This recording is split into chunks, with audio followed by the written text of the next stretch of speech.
Exam 2024 के लिए हिंदी का प्रैक्टिस सेट नंबर 4 लेके आए हुए हैं, जो कि न्यू प्रैक्टिस सेट है। इससे पहले ऑलरेडी हम सभी 3 प्रैक्टिस सेट कंप्लीट कर चुके थे।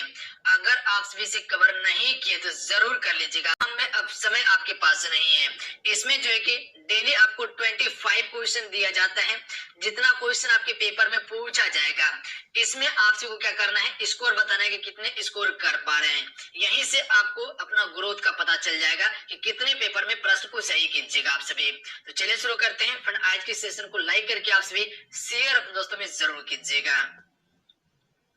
आज का फर्स्ट क्वेश्चन है। पहला क्वेश्चन ये है कि धरती माता की पूजा करनी चाहिए, पर्यायवाची शब्द का चयन कीजिए। तो धरती का जो पर्यायवाची होगा वो क्या होगा? यहाँ पर जो रेखांकित शब्द देख रहे हैं धरती, इसका पर्यायवाची क्या हो जाएगा? तो right answer option number C हो जाएगा वसुधा। ध्यान रखिएगा आप सभी, वसुधा जो है फ्रेंड ये धरती का पर्यायवाची है, याद रखेंगे आप सभी। अगर हमसे बात करें कि पृथ्वी का पर्यायवाची यानी कि धरती का पर्यायवाची क्या होता है, तो अंचला होता है, अग्नि होता है, क्षति होता है, धरती होता है, भूमि होता है, मही होता है, मैदिनी होता है, वसुधा होता है और वसुंधरा होता है। ध्यान रखिएगा आप सभी, याद रहेगा। क्वेश्चन पूछा जाएगा पर्यायवाची से, याद कर लीजिएगा आप सभी। अगर क्वेश्चन पूछा जाए कमल का पर्यायवाची, तो कमल का अरविंद होता है, उत्पल होता है, नलिन होता है, पुष्कर होता है, राजीव होता है, सरोज होता है, जलज होता है, पंकज होता है और नीरज होता है। ध्यान रखिएगा आप सभी। तो ये कमल का पर्यायवाची है। साथ साथ में आपसे बोलते चलिएगा तो प्रश्न आपको याद होगा। ध्यान रखिएगा आप सभी, क्योंकि आप सभी को हम बार बार कहते हैं कि प्रश्न को याद कीजिए आप सभी, क्योंकि जब तक प्रश्न को याद नहीं कीजिएगा तो समझ लीजिए पेपर में बढ़ा नहीं पाइएगा, कंफ्यूजन आपको कर देगा। तो प्रश्न आपकी जुबान पे होना चाहिए। ध्यान रखिएगा आप सभी। अगर प्रश्न याद करने का क्षमता आ गया है तो समझ लीजिए इस फील्ड का बादशाह आप ही है। फिर आकाश का पर्यायवाची क्या होता है? नभ होता है, गगन होता है, अंबर होता है, आसमान होता है। जितने भी इंपॉर्टेंट क्वेश्चन है जहां से पूछा जा सकता है उसी को मेंशन किया गया है। पानी का क्या होता है? जलज होता है, नीरज होता है, वारी होता है और सलील होता है। ध्यान रखिएगा आप सभी। वहीं पर धरती का बताएं पृथ्वी, भू, भूमि, वसुंधरा। उसके बाद वायु का क्या होता है? पवन होता है, अनिल होता है, सिमर होता है और हवा होता है। जंगल का क्या होता है? तो विपिन होता है, कानन होता है, वन होता है, आर्नय होता है। ध्यान रखिएगा आप सभी, याद रहेगा। इतना सा पर्यायवाची जरूर याद कर लीजिएगा, जहां से प्रश्न बन सकता है पेपर में, मोस्ट इंपॉर्टेंट है।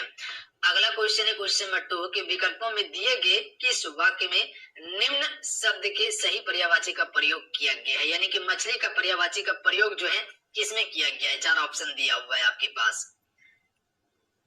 तो मछली को हमसे मत्स्य भी कहते हैं, तो ऑप्शन में भी करेक्ट आंसर होगा। ध्यान रखिएगा आप सभी, मत्स्य जल में रहती है, ये बिल्कुल सही है मछली का पर्यायवाची के तौर पर। ध्यान रखिएगा आप सभी, तो ऑप्शन नंबर भी बिल्कुल करेक्ट आंसर हो जाएगा।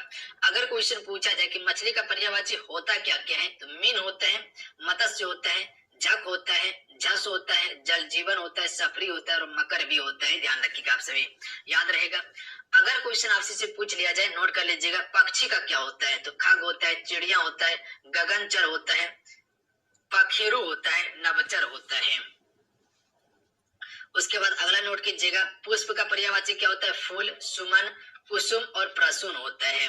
वहीं पर भौरा का पर्यायवाची की बात किया जाए तो भ्रमण हो जाएगा, भंवरा हो जाएगा, सारंग हो जाएगा और मधुप हो जाएगा। ध्यान रखिएगा आप सभी। आगे अगर क्वेश्चन पूछा जाए कि हिमालय का पर्यायवाची क्या होता है, तो ध्यान रखिएगा, हिमालय का पर्यायवाची होता है हिमाचल होता है, गिरिराज होता है और पर्वतराज होता है। कमल का बताएं कि पंकज, नीरज, सरोज, जलज भी होता है। पहाड़ का पर्यायवाची क्या होता है? पर्वत होता है, गिरी होता है, अंचल होता है, नग होता है और भूधर होता है। याद रखिएगा आप सभी। अगला नोट कीजिएगा, नदी का पर्यायवाची सरिता, तटीना, सरी और सारंग होता है। वहीं पर तालाब का पर्यायवाची क्या होता है? सरोवर होता है, जलाशय होता है, सर होता है, पुष्कर होता है और पोखर होता है। मेरे साथ में आपसे रिपीट करते चलिएगा, तालाब का क्या बताएं? सरोवर, जलाशय, सर, पुष्कर और पोखर होता है। दिन का पर्यायवाची क्या होता है? दिवस होता है, दिवा होता है, वार होता है और परिमाण होता है। ध्यान रखिएगा आप सभी, याद रहेगा, दिवस, दिवा, वार और परिमाण होता है। इतना सा आप सभी 1 से 2 बार रिपीट कीजिएगा तो चीजें आपको याद हो जाएगा। ध्यान रखिएगा आप सभी, तो याद जरूर कर लीजिएगा। अगला है हिंदी में लिंग जो है ये कितने प्रकार के होते हैं या लिंग के कितने भेद होते हैं हिंदी में। आप सबको पता होगा कि हिंदी में अगर बात किया जाए तो हिंदी में आपका दो ही लिंग होता है, एक स्त्रीलिंग और एक पुल्लिंग होता है, तो दो इसका करेक्ट आंसर हो जाएगा। बट अगर संस्कृत की बात किया जाए तो इसमें तीन लिंग होता है, एक स्त्रीलिंग, एक आपका पुल्लिंग होता है और एक उभय लिंग होता है। ध्यान रखिएगा आप सभी। क्लियर है? अगला क्वेश्चन देख लीजिएगा। क्वेश्चन है कि निम्नलिखित में से कौन सा शब्द पुल्लिंग नहीं है? इनमें से कौन सा पुल्लिंग नहीं है? क्या लगता है? उच्चारण करके देखिए। हाथ क्या है? बहुत लंबी है? नहीं, हाथ बहुत लंबा है या हाथ बहुत बड़ा है, पुल्लिंग शब्द है। दही खट्टी होती है? नहीं, दही खट्टा होता है। दही हमेशा पुल्लिंग शब्द है, ध्यान रखिएगा आप सभी। नदी बह रही है, ध्यान रखिएगा, नदी बह रहा है नहीं, नदी बह रही है, तो ये आपका क्या है? देखिएगा, नदी बह रही है, ध्यान रखिएगा आप सभी। तो यहाँ पर ये स्त्रीलिंग शब्द हो जाएगा, बाकी बात ये सभी आपका पुल्लिंग शब्द है। उच्चारण कीजिएगा तो आंसर आपको निश्चित मिल जाएगा। अगला है, निम्नलिखित में से कौन सा शब्द द्वंद्व समास का सही उदाहरण नहीं है? ज्यादातर बच्चे जो है कि यहाँ पर गलती करता है, पूरा प्रश्न को नहीं पढ़ता है कि क्या क्वेश्चन दिया गया है और डायरेक्ट आधा पढ़ के आंसर दे देता है और क्वेश्चन गलती हो जाता है। तो पूरा प्रश्न पढ़ा कीजिए कि क्वेश्चन क्या कहना चाह रहा है, कि कौन सा द्वंद्व समास नहीं है। तो द्वंद्व समास में आपको क्या बताएं? जहां पर विरोध हो या अपोजिट वर्ड देखने के लिए मिल जाए, जैसे कि छल कपट, ये आपका द्वंद्व समास है। सुख दुख द्वंद्व समास है। नाक कान द्वंद्व समास है, अन्यथा योजक चिन्ह आपको बीच में देखने के लिए मिलेगा। जितने भी विपार्थक शब्द देखते हैं, विलोम शब्द, वो द्वंद्व समास का ही उदाहरण है। भात दाल हो गया, लोटा डोरी हो गया, माता पिता हो गया, ये सभी क्या है? ये सभी द्वंद्व समास का उदाहरण है। जबकि आपका उपकल जो है ये आपका क्या है? अव्ययी भाव समास है, ध्यान रखिएगा आप सभी। क्या है उपकल जी? अव्ययी भाव समास है। अव्ययी भाव समास में क्या होता है? प्रथम पद इसका प्रधान होता है, जबकि द्वितीय पद क्या होता है? गौण हो जाता है, यानी कि उसको कम महत्व दिया जाता है। अन्यथा इसमें अव्यय शब्द या उपसर्ग शब्द लगा रहता है आगे में, ध्यान रखिएगा आप सभी। तो ये जो उप आप देख रहे हैं ये क्या है? एक उपसर्ग शब्द है, ध्यान रखिएगा आप सभी। तो ये क्या हो जाएगा? अव्ययी भाव समास हो जाएगा। बाकी बात जो है ये आपका द्वंद्व समास का उदाहरण है। तो क्वेश्चन कहा गया था कि इनमें से कौन सा जो है कि द्वंद्व समास नहीं है, तो ऑप्शन नंबर ए नहीं है, ध्यान रखिएगा आप सभी। अगला क्वेश्चन देख लीजिएगा, क्वेश्चन नंबर 6 है। चलिए इस क्वेश्चन का आंसर कीजिएगा आप सभी कि निम्नलिखित प्रश्नों में से 4 विकल्प में से उस विकल्प का चयन करें जो दिए गए शब्द के लिए सही द्विगु समास के विग्रह का विकल्प होगा। इनमें से द्विगु समास के विग्रह की बात किया गया है। सप्त तंत्र में जो है ये द्विगु समास है, पर इसका समास विग्रह क्या होगा? द्विगु समास में क्या होता है? जितने भी संख्या वाला चीज है, जैसे कि दशानंद हो गया, पंचमुखी हो गया, तिराहा हो गया, जितने भी गिनती करने के लिए मिल जाए वहां पर द्विगु समास होता है। क्या कह सकते हैं आप सभी? सब तंत्र का अगर विग्रह किया जाए, समास विग्रह, तो इसका करेक्ट आंसर डी हो जाएगा। 7 तंत्रों का समाहार को हम सभी क्या कहते हैं? सब तंत्र कहते हैं। ऑप्शन नंबर डी बिल्कुल करेक्ट आंसर हो जाएगा। क्लियर है? अगला क्वेश्चन देख लीजिएगा। फिर आप सभी क्लासेस को लाइक जरूर कीजिएगा जितने मेरे साथ में जुड़े हुए हैं। बस इतना सा काम जरूर कर लिया कीजिए। देखिए हम कोशिश करते हैं कि आपके लिए बेहतर से बेहतर कंटेंट लाएं। बस आपको क्या करना है? क्लास को लाइक करके शेयर करना है आप सभी को। बस इतना सा काम कर लिया कीजिए। अपने दोस्तों में जो भी ग्रुप में आप तैयारी करते हैं वहां कम से कम 1 से 2 ग्रुप में जरूर शेयर किया कीजिए। बस इतना सा काम जरूर कर लिया कीजिए। जितना हो सकता है, जितना हमसे पढ़ सकता है, हमसे आपको बेहतर से बेहतर देने का कोशिश करते हैं। अपना 100% आपको देते हैं हम। चलिए इस क्वेश्चन का राइट आंसर कीजिएगा आप सभी। संधि विच्छेद से क्वेश्चन दिया हुआ है। यदि प्लस अपि, यानी कि यदि धन अपि से क्या होता है? यदापि बनता है। इसमें किस स्वर संधि का उदाहरण है? यानी कि ये कौन सा स्वर संधि का उदाहरण है, बताना है ये आपको। तो इसमें यन स्वर संधि का उदाहरण है, ध्यान रखिएगा आप सभी। ऑप्शन नंबर डी बिल्कुल करेक्ट आंसर हो जाएगा। ध्यान रखेंगे आप सभी। अभी आपको एक संधि का क्लास देंगे, उसमें आपको बताएंगे कि संधि कैसे पहचानिएगा आप सभी, और कौन सा संधि है, किसमें स्वर संधि लगा हुआ है, किसमें गुण संधि है, किसमें यन संधि है। ये सारा चीज हम आपको बताने वाले हैं। एक लेक्चर आएगा, पूरा डिटेल में आपको कवर करवा दिया जाएगा, वो टॉपिक वाइज में, क्योंकि वो बताने में फिर समय ज्यादा लगेगा आपको। निम्नलिखित शब्दों में से स्वर संधि को पहचानिए। इनमें से स्वर संधि को पहचानना है कि किसमें स्वर संधि है। जिसमें आपको आल लगा देखने के लिए मिल जाए तो सबसे पहले प्राथमिकता वहीं देना है, उसी में स्वर संधि आपको देखने के लिए मिलेगा। तो पुस्तकालय में जो है कि स्वर संधि है, ध्यान रखिएगा। ऑप्शन में ए बिल्कुल करेक्ट आंसर होगा। याद रहेगा आप सभी को। और स्वर संधि में भी ये दीर्घ स्वर संधि है, इसमें ध्यान रखिएगा आप सभी। अगला क्वेश्चन देख लीजिएगा। क्वेश्चन है कि संज्ञा, सर्वनाम, अव्यय, क्रिया और कारक के आधार पर उत्तर दीजिए। आज धन डैश कोई नहीं पूछता। तो यहाँ पर जो आप सभी देख रहे हैं, यहाँ पे कौन सा शब्द आ जाएगा कि आज धन के बिना कोई नहीं पूछता। ऑप्शन में ए बिल्कुल करेक्ट आंसर हो जाएगा और बिल्कुल सही बात है कि आज के युग में धन के बिना कोई नहीं पूछता। ध्यान रखिएगा, धन है आपके पास तो सब चीज है आपके पास, ध्यान रखेंगे। ऑप्शन में ए करेक्ट आंसर होगा, आसान था। अगला है उपयुक्त मध्यम पुरुष से वाक्य पूर्ण कीजिए। डैश व कार्य ना करे। मध्य पुरुष की बात यहाँ पर किया गया है, जैसे कि हम हो गए, जैसे हम हो गया, मैं हो गया, ये सभी क्या है, ये उत्तम पुरुष है। जैसे कि आप हो गए, आप हो गए, उसके बाद जो है कि तुम हो गए, ये सभी क्या है, ये सभी मध्य पुरुष का उदाहरण है। तो आप वह कार्य ना करे, ये बिल्कुल सही उचित शब्द होगा, ध्यान रखिएगा। तुम वह कार्य ना करे, ये नहीं होगा, ध्यान रखिएगा। आप वह कार्य ना करे बिल्कुल उचित शब्द होगा। ऑप्शन में सी करेक्ट आंसर होगा। अगला क्वेश्चन है पुस्तक से कौन सा विशेषण बनेगा। इनमें पुस्तक से विशेषण बनाना है, तो इसका ऑप्शन में सी करेक्ट आंसर हो जाएगा। पुस्तक का अगर विशेषण बनाना है तो ये पुस्तकीय हो जाएगा, सी करेक्ट आंसर होगा। जबकि पुस्तकें क्या हो जाएगा, बहुवचन हो जाएगा। अगला है डैश या कपड़ा है रिक्त स्थान के लिए उचित निश्चित परिणाम वाचक विशेषण है। यहाँ पर परिणाम वाचक विशेषण की बात किया गया है। देखिए लाल, ये क्या है, उसकी गुण को बता रहे हैं, तो ये गुणवाचक हो जाएगा। थोड़ा हो गया, थोड़ा हो गया, बहुत हो गया, तो ये अनिश्चित परिणाम बोधक विशेषण हो जाएगा। जबकि सुंदर, ये भी आपका क्या है, गुणवाचक विशेषण है। 5 मीटर कपड़ा, ये आपका परिमाणवाचक विशेषण होगा। ध्यान रखिएगा कि 5 मीटर कपड़ा हो गया या 10 मीटर रस्सी हो गया, ये सभी परिणाम या परिमाण को बताता है। ऑप्शन में ए बिल्कुल करेक्ट आंसर हो जाएगा। क्लियर है। और परिमाण वाचक में भी दो होता है, एक निश्चित एक अनिश्चित कपड़ा हो गया या 10 मीटर रस्सी हो गया, ये सभी परिणाम या परिमाण को बताता है। ऑप्शन में ए बिल्कुल करेक्ट आंसर हो जाएगा। क्लियर है। और परिमाण वाचक में भी दो होता है, एक निश्चित एक अनिश्चित होता है। निश्चित में जैसे कि 5 मीटर कपड़ा हो गया, 10 मीटर रस्सी हो गया, तो ये निश्चित बात किया जाता है। और अनिश्चित में क्या होता है, कुछ मीटर कपड़ा, कुछ मीटर रस्सी, तो ये अनिश्चित हो जाता है। अगला क्वेश्चन देख लीजिएगा। वाक्य के जिस पद से किसी कार्य के होने का पता चले उसे हम सभी क्या कहते हैं, तो उसे हम सभी क्रिया कहते हैं। ध्यान रखिएगा आप सभी, वाक्य के जिस पद से किसी कार्य के होने का पता चले उसे हम सभी क्या कहते हैं, क्रिया कहते हैं। याद रहेगा आप सभी को, एक साकर्मक क्रिया, एक आकर्मक क्रिया को याद रखिएगा। यहाँ से क्वेश्चन पूछा जाता है पेपर में कि कौन सा साकर्मक है और कौन सा आकर्मक है। अगला क्वेश्चन है निम्न में से विशेषण से संबंधित अशुद्ध वाक्य की पहचान करें। इनमें से विशेषण से संबंधित कौन सा एक अशुद्ध वाक्य है। 4 ऑप्शन दिया हुआ है, चलिए बताइएगा आप सभी, ऑप्शन को पढ़िए क्या कहना चाह रहा है। विशेषण से संबंधित अशुद्ध वाक्य, तो ऑप्शन में डी करेक्ट आंसर हो जाएगा। मेरी गाड़ी ऐसी नहीं जैसी आपकी कार है, ये विशेषण से संबंधित क्या है, अशुद्धि है। ध्यान रखिएगा आप सभी, यानी कि अशुद्ध वाक्य है। जो आप सभी ऐसी और जैसी जो देख रहे हैं, ये सर्वनामिक विशेषण के प्रकार की तरह यूज नहीं हुआ है, ध्यान रखिएगा। जबकि मुझे वैसा आदमी मत समझो, ये आपका सर्वनामिक विशेषण के तौर पर आपका जो कि प्रयोग हुआ है। मैं ऐसे वैसे लोगों से दोस्ती नहीं करता, इसमें भी जो कि सर्वनामिक विशेषण है।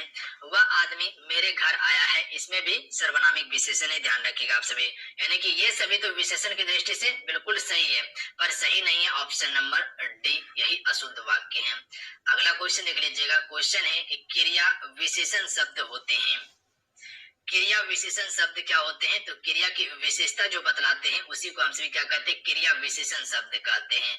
बी करेक्ट आंसर होगा, ध्यान रखेंगे आप सभी। अगला है दिए गए वाक्य में क्रिया ज्ञात कीजिए। श्याम सोता है, इसमें कौन सा क्रिया है। अभी बताए थे कि साकर्मक क्रिया और आकर्मक क्रिया के बारे में क्वेश्चन पूछा जाता है। तो यहाँ पर दिया हुआ है कि श्याम सोता है, इसमें कौन सा क्रिया हो जाएगा। तो सिंपल से है, आपको बताए हैं कि इसमें क्या और कहाँ आपको यूज करना है।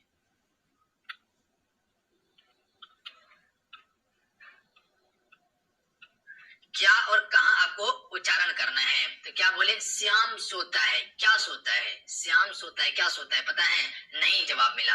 अगर जवाब मिल जाए तो समझ लीजिए साकर्मक क्रिया होगा, अगर जवाब नहीं मिले तो समझ लीजिए आकर्मक क्रिया है। जैसे उच्चारण कीजिए, श्याम सोता है, क्या सोता है, पता नहीं है, या कह सकते कि श्याम खेलता है, क्या खेलता है? श्याम खेलता है, क्या खेलता है? तो ये आकर्मक क्रिया होगा, ध्यान रखिएगा आप सभी। या श्याम हंसता है, क्या हंसता है? पता है? नहीं। दांत हंसता है, नहीं हंसता है। तो क्या कर सकते हैं? आकर्मक क्रिया है। अगर यही कहते हैं कि श्याम बेड पर सोता है, तो कहाँ सोता है? बेड पर सोता है, ये साकर्मक क्रिया होगा। श्याम फुटबॉल खेलता है, क्या खेलता है? श्याम फुटबॉल खेलता है। यहाँ पर जवाब आपको मिल रहा है, यहाँ पर साकर्मक क्रिया होगा, ध्यान रखिएगा। समझ में आए? अगला क्वेश्चन देख लीजिएगा, जहां पर कहां और क्या का उच्चारण करते हैं और सवाल का जवाब मिल जाता है, समझ लीजिए वहां साकर्मक क्रिया होगा। अगर नहीं मिलता है तो समझ लीजिए आकर्मक क्रिया हो जाएगा। वो दोनों को पकड़ के रखिएगा, वहां से आराम से क्वेश्चन बना लीजिएगा। निम्नलिखित शब्दों में से भाववाचक संज्ञा ज्ञात कीजिए। तो आपको बताएं कि संज्ञा का 5 भेद होता है। व्यक्तिवाचक, जातिवाचक, भाववाचक, द्रव्यवाचक, समूहवाचक बताएं, जिसमें कि पूरा समूह का बोध हो। द्रव्यवाचक में क्या होता है? जिसे नापा तौला जा सके, जैसे घी हो गया, तेल हो गया, सोना हो गया। जातिवाचक में क्या होता है? जो पूरी जाति को बताता हो। भाववाचक में किसी के भाव को दर्शाता हो या गुण को दर्शाता हो। और व्यक्तिवाचक में जैसे किसी नाम की बात किया, जैसे राम हो गया, या किसी देश का नाम हो गया, जैसे भारत हो गया या इंग्लैंड हो गया। ये सभी व्यक्तिवाचक संज्ञा है, जहाँ किसी एक व्यक्ति का बोध हो। तो ये कह सकते हैं भाववाचक संज्ञा जो है सत्य है, ध्यान रखिएगा। क्या लगता है? सत्य को आप प्लेट में परोस दीजिएगा। परोस सकते हैं? नहीं परोस सकते हैं। ये आपका भाववाचक संज्ञा है, तो जिसे आप सभी कहीं रख नहीं सकते हैं या कहीं आप सभी कह सकते हैं कि जो अदृश्य है, वो आपका भाववाचक संज्ञा हो जाएगा, ध्यान रखिएगा। जैसे कह सकते हैं कि एक बूढ़ा आदमी, तो बूढ़ा तो जातिवाचक है, पर अगर वही कहे बुढ़ाड़ी कहे तो उसकी विशेषता है, ध्यान रखिएगा। यानी कि उसके गुण को बता रहे हैं कि वो बुढ़ाड़ी है, ध्यान रखिएगा। बुढ़ाड़ी आ चुका है तो वो भाववाचक हो जाएगा, ध्यान रखेंगे आप सभी। पुस्तक क्या है? ये जातिवाचक संज्ञा है, ध्यान रखिएगा। पुस्तक की अगर बात किया जाए तो पुस्तक तो बहुत सारा पुस्तक होता है, एक पुस्तक है ही नहीं। अगर वही किसी पुस्तक का नाम लेके बोला जाए कि ये रामायण की पुस्तक है, तो वो आपका व्यक्तिवाचक होगा, ध्यान रखेंगे आप सभी। वाराणसी, वाराणसी तो एक नाम आ रहा है, एक ही चीज का बोध हो रहा है, यहाँ पर व्यक्तिवाचक होगा। शेर क्या हो जाएगा? ये आपका जातिवाचक होगा। अगर शेर की बात किया जाए तो शेर एक ही नहीं होता है, शेर में पूरा फैमिली जितना है, यानी कि उस कह सकते हैं कि जाति का जितना भी शेर है वो शेर के अंतर्गत आ जाएगा। क्लियर है? अगर वही शेर का नाम रख दिया जाए तो वहां पर फिर व्यक्तिवाचक हो जाएगा। अगला क्वेश्चन देख लीजिएगा, निम्नलिखित में से कौन सा विकल्प सरल वाक्य का उदाहरण है? एक होता है सरल वाक्य, एक मिश्र वाक्य और एक संयुक्त वाक्य। जैसे अगर मिश्र वाक्य की बात किया जाए, कौन व्यक्ति है जो महात्मा गांधी का नाम नहीं सुना है? तो जहां पर आपको बहुत ज्यादा लंबा वाक्य देखने के लिए मिल जाए, वहां पर आपका मिश्र वाक्य होगा, ध्यान रखिएगा। संयुक्त वाक्य में क्या होता है पता है आप सभी को? जैसे कह सकते कि राम और मोहन सोएगा, ये आपका संयुक्त वाक्य है। राम और मोहन पढ़ेगा, संयुक्त वाक्य है। अगर यही कहते कि राम पढ़ेगा, ये सरल वाक्य होगा। राम पढ़ेगा सरल वाक्य होगा। तो इसका करेक्ट आंसर क्या हो जाएगा? ऑप्शन नंबर ए, उसके आने का समय निश्चित नहीं है, ये आपका सरल वाक्य है। उसके आने का समय निश्चित नहीं है, सरल वाक्य है। अगर यही कहते उसके आने का समय निश्चित है और जाने का भी समय निश्चित है, ये आपका क्या हो जाएगा? संयुक्त वाक्य होगा, ध्यान रखिएगा आप सभी। अगला क्वेश्चन देख लीजिएगा, जो गरीबों की सहायता करते हैं वो धर्मात्मा होते हैं, डैश वाक्य है इसमें। जो गरीबों की सहायता करते हैं वो धर्मात्मा होते हैं, इसमें मिश्र वाक्य लगा हुआ है। आपको क्या बताएं कि जहां पर बहुत ज्यादा लंबा लेंथ देखने के लिए मिल जाए, वहां पर आपको टिक कर देना है मिश्र वाक्य में, ध्यान रखिएगा आप सभी। अटपटा शब्द इसमें देखने के लिए मिलेगा आपको। ऑप्शन नंबर बी बिल्कुल करेक्ट आंसर होगा कि जो गरीबों की सहायता करते हैं वो धर्मात्मा होते हैं, बी करेक्ट आंसर होगा। अगला है औपचारिक शब्द में परतीय है।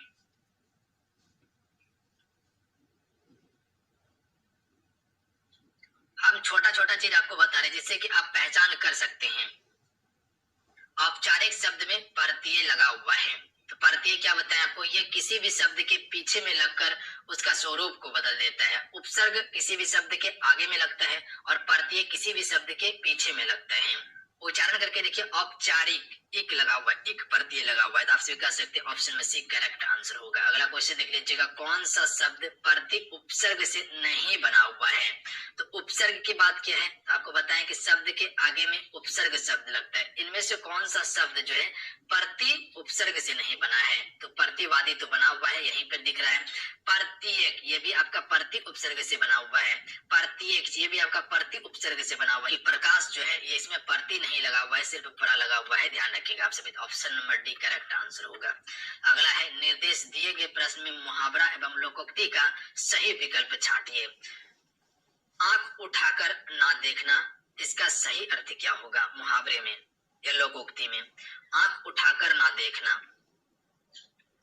तो right answer option number D हो जाएगा। ध्यान रखिएगा, ध्यान ना देना या तिरस्कार करना, ध्यान रखिएगा, दोनों हो जाएगा इसका।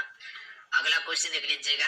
निर्देश दिए गए प्रश्न में मुहावरे एवं लोकोक्तियों का सही विकल्प छांटिए। नया 9 दिन और पुराना 100 दिन, इसका सही मुहावरा का अर्थ क्या होगा?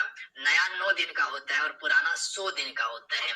इसका सही अर्थ क्या है? तो कह सकते हैं ऑप्शन में बी करेक्ट आंसर होगा। पुरानी चीजें ज्यादा दिन तक चलती है, इसीलिए कहा जाता है कि नया 9 दिन के लिए और पुराना 100 दिन के लिए होता है, क्योंकि पुरानी चीजें बहुत लंबे समय तक चलती हैं।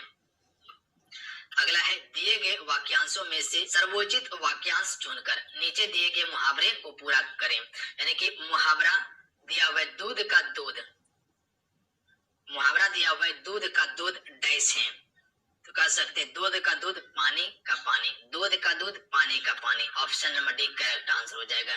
दूध का दूध हो गया, पानी का पानी हो गया, तो बोलते रहते हैं हम सभी आम भाषा में, आम चाल भाषा में कि दूध का दूध पानी का पानी हो गया। अगला है, निम्नलिखित में से कौन सा पत्र व्यक्तिक पत्र की श्रेणी में आएगा? तो मित्र का पत्र आएगा, ऑप्शन में सी करेक्ट आंसर होगा। ध्यान रखिएगा आप सभी। अगला क्वेश्चन देख लीजिएगा। चलिए ये क्वेश्चन है आपके लिए, जिसका आंसर आपको नीचे कमेंट करके बताना है। कुल 25 क्वेश्चन हम सभी कवर कर लिए हैं। चलिए बताइएगा, ये आपके लिए दिया हुआ है कि सूर सागर के रचयिता कौन है? 4 ऑप्शन दिया हुआ है, 4 ऑप्शन में आपको अपना आंसर नीचे कमेंट करके बताना है। बताइएगा इस क्वेश्चन का राइट आंसर क्या हो जाएगा। तो चलिए आज कितना है, आज की इस क्लासेस में कुल 25 क्वेश्चन हम सभी कवर किए हैं, जो कि ये बिल्कुल आपको न्यू प्रैक्टिस सेट दिया जा रहा है। आप सभी कितने स्कोर कर पाए आज के सेट में नीचे कमेंट करके जरूर बताइएगा। यहीं से आपको पता चलेगा कि पेपर में आप किस प्रकार से क्वेश्चन बना सकते हैं। ध्यान रखिएगा आप सभी। देखिए, हिंदी में ज्यादा कठिन क्वेश्चन नहीं पूछा जाता है, ध्यान रखिएगा, मेरा बात को समझिएगा। हिंदी में अगर कॉन्सेप्ट को पकड़ लीजिएगा